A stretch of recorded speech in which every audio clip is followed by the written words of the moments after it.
Today we are going to learn the first poem prescribed for 10th grade students found in the textbook First Flight.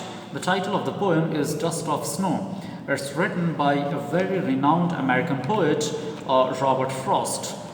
What this poem contains is very simple. On the surface, if you observe it, Dust of Snow is a very simple poem which teaches that sometimes even small acts or minor incidents in our life bring about a huge impact. They create a lot of positivity in our lives.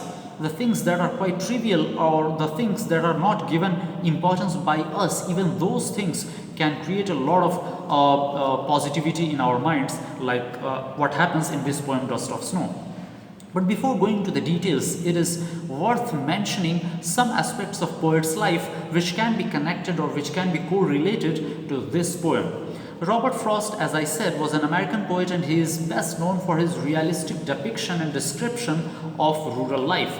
If we were to analyze his personal life was filled with grief and loss. His was not a very happy life, as many think. In other words, it can be said that his life was not a bed of roses. It was filled with problems, difficulties, dejection, disappointment, grief, worry, and tension. Now, there are some incidents that prove the fact that his personal life was filled with grief and loss. Let's try to understand a few of them.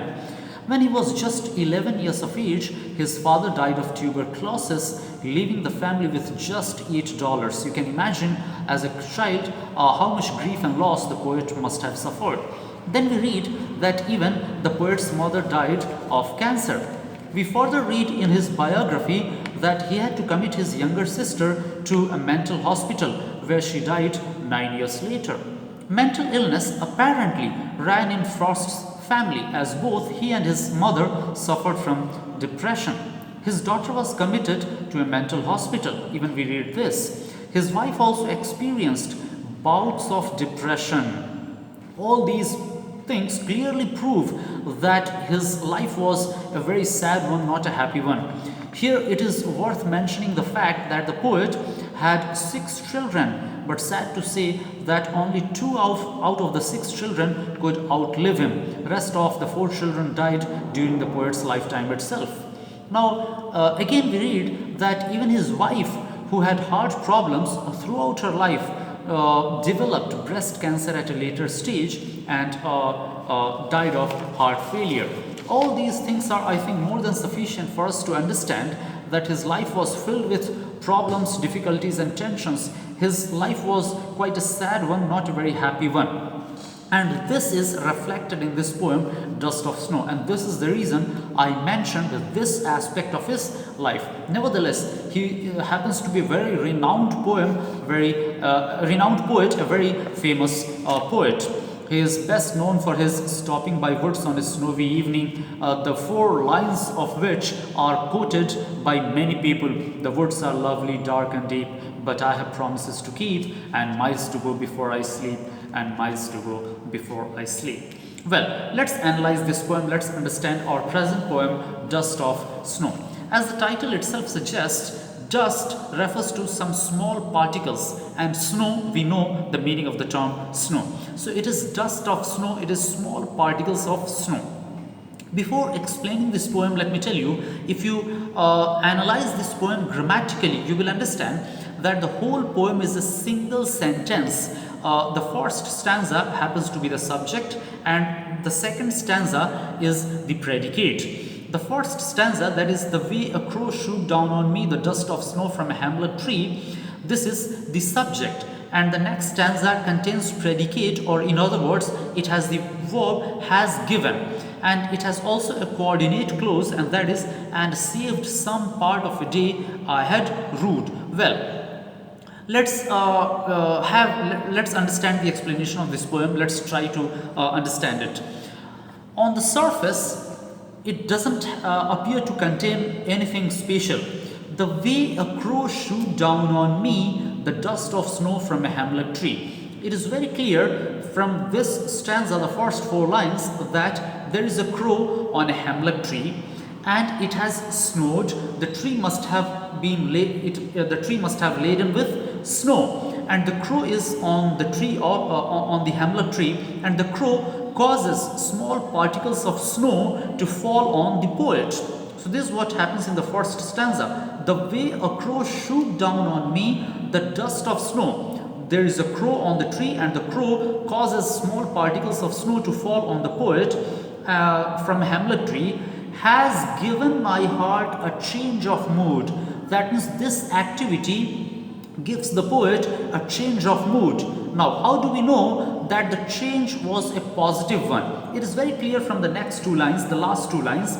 And saved some part of a day I had rued. Rued means holding in regret, thinking that I wish this could not have happened. I wish this part of the day should never have been added in my life. So this is the meaning of the term rued. So, and saved some part of a day I had rued. That means the first part was not liked by the poet.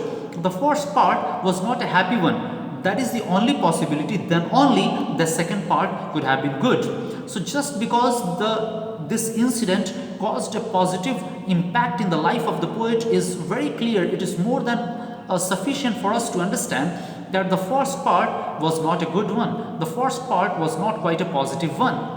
So this is what we understand. So on the surface, nothing special happens in this poem. What happens? Let me just give you a summary again, and then we will go into the analysis of the poem. There is a crow who causes small particles of snow to fall on the poet, and this gives the poet a change of mood. Now let's analyze this poem critically. If you think about crow, snow and dust, and also hemlock tree, they are not something positive.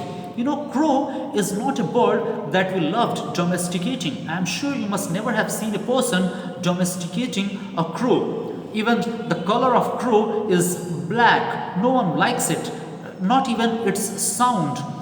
It's not that we go and try to catch a crow and we try to cage it and keep it in our homes. It's not so. No one does that. So this is a symbol of negativity. Crow is not a good bird. Then again, if we think about the term dust, dust shows nothingness. It doesn't have any value. If you have read the Bible, I am sure you must have come across the expression, dust thou art, and to dust shalt thou return. This was the curse given to humanity by God according to the Holy Bible. So dust contains the meaning of nothingness. It doesn't have any value. At the same time, the word snow. Snow is cold, and coldness has something to do with dullness, something which is not active. Again, hemlock tree. Hemlock tree is a poisonous tree. It's not a tree that is used extensively, although it has got some medicinal use, but it's not a tree that is used extensively and it is planted by many people. So all these things are symbols of negative things, negativity. But even these things that are not useful at all can cause some positive impact sometimes in our lives. So even trivial things, even things that are not important at all may cause a positive impact in our lives. Again, if we try to dig deeper in this poem, we understand that no details has been given as to what happened with the poet that day. The poet doesn't say that it was because of this reason that I was sad. Such and such incident had taken place in my life. We don't know. No such information, no such details has been given in this poem. We only understand that the way things were done. Even we don't read that it was the crow that caused this positive impact. We don't read that it was the snow that caused this impact. Neither the crow, nor the snow, nor the dust, not even the hemlock tree. It was not these things that caused a change of mood, or it saved a part of the day that the poet had wrote. It is the way things were done. The poet again does not give what was the way. What was the way the crow made these small particles of snow to fall on the poet? Nothing is given, whether the crow was flying, whether the crow came from elsewhere, or whether the crow had already been sitting on the hemlock tree, or whether the poet was sitting or the poet was passing. Nothing, no information of this type has been given. It only says the way things were done has given my heart a change of mood. So it is to say that the poet does not want to waste any word. The poet does not want to give any trivial information.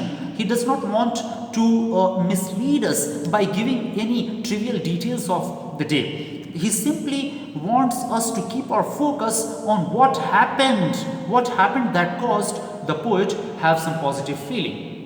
Now, I'm sure you must have understood its critical analysis. Let's try to understand the important figures of speech or the important poetic devices that this poem contains.